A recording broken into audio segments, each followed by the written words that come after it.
कत्ल और कातिल का एक ऐसा रहस्य जो अभी तक सुलझ नहीं पाया है। आरुषि मर्डर मिस्ट्री, जिसका मर्डर उसी के घर में हुआ था। शक के तौर पर 4 लोग मिले, लेकिन गुनाह किसी का भी साबित नहीं हुआ। आज से ठीक 16 साल पहले एक घर में 4 लोग रहा करते थे, माँ बाप और बेटी और नेपाल का एक नौकर। रात का भोजन करके सभी लोग अच्छे से सोते हैं, बट जब सुबह हुआ तो बेटी का अपने ही रूम में मर्डर हो जाता है। माँ बाप के अनुसार नौकर ने ही उसकी बेटी का मर्डर किया है, लेकिन अगली सुबह नौकर का भी लाश उसी घर के छत पर मिलता है। लेकिन मोस्ट मिस्टीरियस बात पता है क्या है? आज 16 साल बाद भी यह केस सोल्व नहीं हो पाया है। तो आइए शुरू से समझते हैं कि आखिर उस दिन हुआ क्या था। यह पूरा घटना नोएडा के जलवायु विहार अपार्टमेंट के L32 मकान में हुआ था। उसी मकान में राजेश तलवार और नूपुर तलवार 2 पति पत्नी रहा करते थे। इसके अलावा इस घर में राजेश तलवार की बेटी आरुषि तलवार और उनके घर का नौकर हेमराज, जो कि नेपाल से था। यानी यही 4 लोग उस घर में रहते थे। अब ये तो था इस घर का बायोडेटा। यह बात 15 मई 2008 की है। रोज की तरह इस दिन भी आरुषि तलवार सुबह के 6 बजे जगी थी। माँ नूपुर तलवार उसे स्कूल जाने के लिए तुरंत तैयार कराया। नौकर हेमराज ने उसका मनपसंद नाश्ता तैयार किया। जल्दबाजी में उसने नाश्ता नहीं किया, लेकिन उसको टिफिन में पैक कर लिया। 16 मई को स्कूल का लास्ट दिन था, क्योंकि उसके बाद गर्मी की छुट्टियां होने वाली थी। इसीलिए वह अपना ज्यादातर समय अपने दोस्तों के साथ छुट्टियां मनाने के लिए प्लेन में लगी थी। उसी दिन आरुषि अपने बर्थडे की पार्टी सेलिब्रेट करने के लिए अपने दोस्तों के साथ तैयारी में लगी हुई थी। दोपहर के करीब 2 बजे स्कूल की छुट्टी होने के बाद सेक्टर 25 में रहने वाली अपनी नानी के यहाँ आरुषि चली गई और इसके बाद हेमराज के साथ आरुषि अपने घर वापस लौट आई। अब तक की जांच में ये बात सामने आई है कि डॉक्टर दंपति और आरुषि उस दिन रात का खाना एक साथ बैठकर खाई थी। इसके बाद डॉक्टर दंपति आरुषि के रूम में जाते हैं और करीब 45 मिनट तक बर्थडे को सेलिब्रेट करने के लिए बातचीत करते हैं। बातचीत करके ये तय हुआ कि बर्थडे की पार्टी कहाँ होगी और किन किन लोगों के साथ होगी। दरअसल बर्थडे पार्टी को आरुषि बेसब्री से इंतजार किया करती थी। वैसे तो उसका बर्थडे 24 मई को हुआ करता था, लेकिन स्कूल में गर्मियों की छुट्टी होने के कारण वह स्कूल में आखिरी क्लास वाले दिन ही पार्टी दे दिया करती थी। कभी 15 मई तो कभी 16 मई को आखिरी क्लास हुआ करती थी और आरुषि इन्हीं 2 तारीखों पर अक्सर अपने दोस्तों को पार्टी देती थी। कत्ल वाले दिन यानी 15 मई 2008 को वह अपने पेरेंट्स के साथ अपने बर्थडे पार्टी की तैयारियां कर रही थी, क्योंकि अगले दिन यानी 16 मई को ही स्कूल की छुट्टी होने वाली थी। उनके बीच ये डिसीजन हो रहा था कि किस रेस्टोरेंट में पार्टियां होंगी।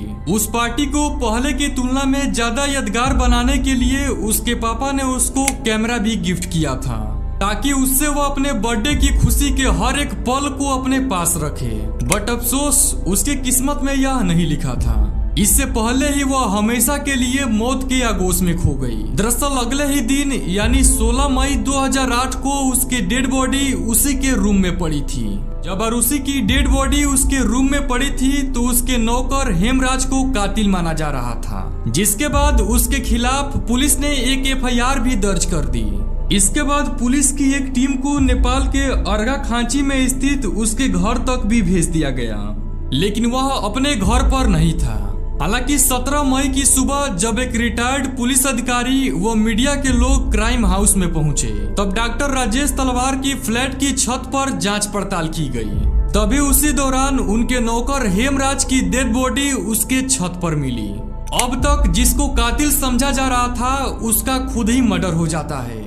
तब इस केस में एक नया मोड़ आ गया, जिसके बाद पुलिस का सारा शक आरुषि के पेरेंट्स पर जाता है। 16 मई 2008 को जब आरुषि की डेड बॉडी मिली तब नोएडा पुलिस ने जांच पड़ताल शुरू कर दी थी। हालांकि जब तक हेमराज का शव नहीं मिला तब तक उसको ही कातिल समझा जा रहा था, बट शव मिलने के बाद जांच पड़ताल की यह पूरी प्रक्रिया ही बदल गई। मीडिया में आरुषि के पेरेंट्स पर सवाल उठाए जाने लगे, लिहाजा पुलिस ने डॉक्टर राजेश तलवार को 1 सप्ताह बाद आरोपी मानते हुए गिरफ्तार कर लिया। हालांकि इस दौरान एक चौंकाने वाली बात ये भी सामने आई थी कि पुलिस की एक टीम ऐसी भी थी जिसके जांच पड़ताल के बाद डॉक्टर राजेश तलवार को आरोपी मानने से इनकार कर रही थी। और इस तरह इस केस में पुलिस के ही दो ग्रुप्स बन गए थे। 1 जून 2008 को तत्कालीन बीएसपी की सरकार ने सीबीआई जांच की मंजूरी दे दी। इसके बाद सीबीआई ने तुरंत ही जांच शुरू कर दी। इस जांच में डॉक्टर तलवार की क्लिनिक में काम करने वाले कृष्णा, राजकुमार और विजय मंडल पर शक जताया। सीबीआई ने दावा किया था कि 15 मई की रात में हेमराज के कहने पर कृष्णा, राजकुमार और विजय मंडल डॉक्टर तलवार के घर पहुंचे थे। वहां नौकर के कमरे में चारों लोगों ने शराब पिया। उसके बाद अरुषि के कमरे में जाकर उसके साथ जबरदस्ती करने लगे और फिर उसके सिर पर वार करके उसे बेहोश कर दिया। हेमराज ने जब इसका विरोध किया तब तीनों ने उसे बातचीत करने के बहाने छत पर ले गए और उसे वहीं पर खूंखरी से हत्या कर दी। इसके बाद तीनों फिर से अरुषि के कमरे में गए और उसका भी गला खुखरी से काट दी। इस केस में नया मोड़ तब आया जब सीबीआई की एक नई टीम ने इस जांच की कमान संभाली। इस टीम ने तीनों के द्वारा जुटाए गए सबूतों को कमजोर करार कर दिया। इस आधार पर तीनों को कोर्ट से जमानत भी मिल गई। इसके बाद सीबीआई की टीम ने इस केस को ब्लाइंड बताकर क्लोजर रिपोर्ट लगा दी। हालांकि बाद में कोर्ट के आदेश पर इस केस को एक बार फिर से रीओपन किया गया और इस बार सबूतों के आधार पर डॉक्टर तलवार दंपति को गिरफ्तार भी कर लिया गया। मैं आपको बता दूं कि डॉक्टर राजेश तलवार और अरुषि तलवार के बीच अच्छे संबंध नहीं थे। दोनों के बीच अक्सर कहासुनी होती रहती थी। तभी तो एक बेटी अपने पिता को ईमेल से जवाब देती थी।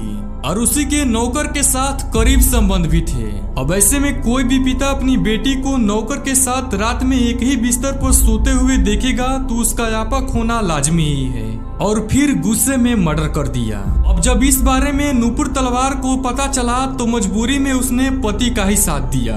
अब जैसे कि डॉक्टर राजेश तलवार और अरुषि तलवार के बीच सच्चे संबंध को लेकर मीडिया के जरिए जो बात सामने आई, उसके लिए 15 मई को हुई उस घटनाक्रम के बारे में जानना भी जरूरी है। आखिर उस दिन दोपहर से लेकर रात के 12 बजे तक क्या क्या हुआ। रिपोर्ट के मुताबिक 15 मई को डीपीएस की क्लास खत्म होने के बाद मां नूपुर तलवार अरुषि को साथ अपने घर ले आई थी। दोपहर के करीब 1:30 बजे दोनों अपने घर पहुंची। लंच से पहले ही डॉक्टर वंदना तलवार, जो कि राजेश तलवार के भाई की पत्नी थी, इसके बाद सभी ने एक साथ बैठकर लंच किया। डॉक्टर वंदना उस दिन 3:30 बजे अरुषि के घर पर ही रुकी थी और फिर इसके बाद वह घर चली गई। शाम के करीब 4 बजे नूपुर तलवार अरुषि को घर पर ही छोड़कर अस्पताल चली जाती है। इसके बाद करीब 7:30 बजे वह क्लिनिक से घर लौटी। रात के करीब 9:30 बजे राजेश तलवार घर आते हैं। उस समय उनका ड्राइवर पास ही में कार पार्किंग करने के कुछ देर बाद चाबी देने के लिए घर आता है। ड्राइवर उमेश ने बयान दिया था कि जब वह चाबी देने के लिए घर पहुंचा तो उस समय नूपुर तलवार और अरुषि डाइनिंग टेबल पर ही थी, जबकि डॉक्टर राजेश तलवार बेडरूम से बाहर निकल रहे थे। इससे पहले उसी दिन हेमराज को घर पर एक कोरियर मिलता है और वह कोरियर डिजिटल कैमरा लेकर आया था, जिसको राजेश तलवार ने ऑनलाइन ऑर्डर करके मंगाया था ताकि वह अपने बेटी की बर्थडे पर उसको गिफ्ट दे सके। माँ बेटी दोनों डिनर करने के बाद अरुषि के कमरे में गई। भले ही कैमरे को बर्थडे पर गिफ्ट देने के लिए मंगाया था, लेकिन उसे दिखाने के लिए कहने पर माँ नूपुर उसे लेकर अरुषि को दे देती है। डिजिटल कैमरा को देखकर अरुषि बहुत ही खुश हो जाती है और उसने पहली फोटो अपनी मम्मी पापा की खींची और उस समय टाइम हो रहा था 10:10। इसके कुछ देर बाद राजेश तलवार ने भी अरुषि की फोटो खींची थी और उस समय टाइम हो रहा था करीब 10:38। जांच के दौरान यह भी बात सामने आई थी कि 15 मई की रात में डॉक्टर राजेश तलवार ने 11 बजे नूपुर से इंटरनेट का राउटर ऑन कराया था। यह राउटर अरुषि के कमरे में था। इसके बाद 11:57 से 12:03 तक इंटरनेट यूज करने की बात सामने आई थी। इसके अलावा रिपोर्ट में ये भी लिखा गया था कि अरुषि के एक करीबी दोस्त ने करीब 12 बजे घर के नंबर पर कॉल किया था। उस पर रिंग भी हुई थी, लेकिन फोन को किसी ने भी रिसीव नहीं किया था। स्पष्ट तौर पर और सीधे ऐसा कोई भी सबूत नहीं मिला है कि आखिर 15 मई की रात 12 बजे से लेकर सुबह के 6 बजे तक आखिर क्या हुआ था। तो अब आते हैं मर्डर के बाद वाले समय पर। अरुषि की आखिरी फोटो को एक बार जरा आप ध्यान से देखिए। अरुषि ने सिर्फ टी शर्ट पहनी हुई है, जबकि उसके निचले हिस्से का कपड़ा उतरा हुआ है। गला काटा हुआ है और आसपास काफी खून बहा हुआ है। शरीर पर एक सफेद बेडशीट है। इस पिक्चर को देखते हुए आपसे एक सवाल है, जैसे कि सीबीआई के जांच अधिकारी ने कोर्ट में बयान दिया था कि डॉक्टर राजेश तलवार ने आरुषि को हेमराज के साथ आपत्तिजनक हालत में देख लिया था और इसलिए वह अपना आपा खो बैठे थे। इससे यह साफ पता चलता है कि डॉक्टर राजेश तलवार बेटी की इज्जत बचाने और अपने को समाज में सभ्य बनाने के लिए दोनों का मर्डर कर दिया। ऐसे में आपसे ये सवाल है, तो क्या कोई ऐसा भी बाप है जो अपनी बेटी को जिंदा या मौत के बाद भी दुनिया के सामने न्यूड अवस्था में छोड़ दे? क्या कोई ऐसी भी माँ है जो अपनी बेटी को मौत के बाद भी उसके निचले वाले हिस्से को कपड़े पहनाने में संकोच करे? अब ऐसे में कुछ एक्सपर्ट्स कहते हैं कि भारतीय सोच वाले लोगों का यही जवाब होगा कि बेटी चाहे जैसे भी हो उसे दुनिया के सामने नग्न अवस्था में नहीं परोसेंगे। अब फिर से एक बार फोटो को देखिए। आरुषि के कमर के नीचे वाला हिस्सा बिना कपड़ों के दिख रहा है। अगर इस सफेद चादर को हटा देते तो उसका निचला हिस्सा भी बिना कपड़े के था। अब दूसरी जो सबसे अहम बात है, आरुषि के दाहिने हाथ को अब काफी ध्यान से देखिए। उसके हथेली वाले हिस्से पर आपको नीला निशान दिख रहा होगा। अब सोचिए यह नीला निशान कैसे आया होगा, और वो भी दाहिने हाथ पर। दरअसल यह निशान तभी आ सकता है जब कोई शख्स काफी दबाव डालकर देर तक दबाए रखे या फिर कोई भारी सामान से हमला करे तो आरुषि उसे अपने दाहिने हाथ से रोकने की कोशिश करे। इससे यह साफ होता है कि आरुषि ने विरोध किया था। इस विरोध के कारण ही कोई उसके शरीर के ऊपर आया और उसको दबाए रखा। चूंकि दाहिने हाथ से आरुषि ने काफी जोर लगाया होगा और इसीलिए दूसरे शख्स ने उस पर ज्यादा दबाव डाला होगा। आरुषि के हाथ पर दबाव डालने का निशान किसी व्यक्ति का ही था और इस चीज की पुष्टि सीबीआई की जांच में हुई थी। अब इस फोटो को देखिए जिसको आरुषि के पिता ने आखिरी बार लिया था।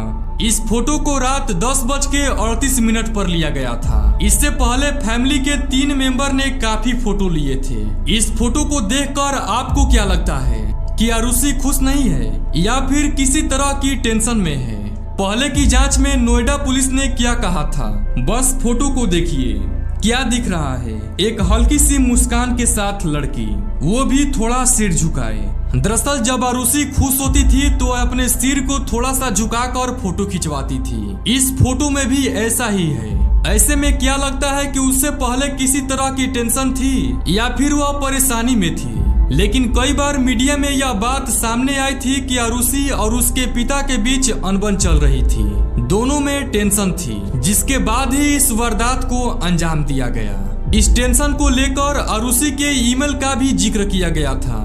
इस ईमेल को आरुषि ने अपने पापा राजेश तलवार को भेजा था, जिसे लेकर पुलिस ये दावा करती थी कि उसमें आरुषि ने ये लिखा था कि वो ऐसा कुछ करना चाहती है जिसको लेकर उसके पिता नापसंद थे। पुलिस ने ये भी कहा था कि आरुषि ने लिखा था कि वांट डू इट अगेन। दरअसल आरुषि को ये लिखने की वजह यह थी कि वो बिना बताए फिल्म देखने गई थी, जिसको लेकर जाहिर सी बात है कि कोई भी पेरेंट्स नाराज होंगे और ऐसे में डॉक्टर राजेश तलवार भी नाराज हो गए थे, जिसका जवाब आरुषि तलवार ने मजाकिया किस्म से दिया था।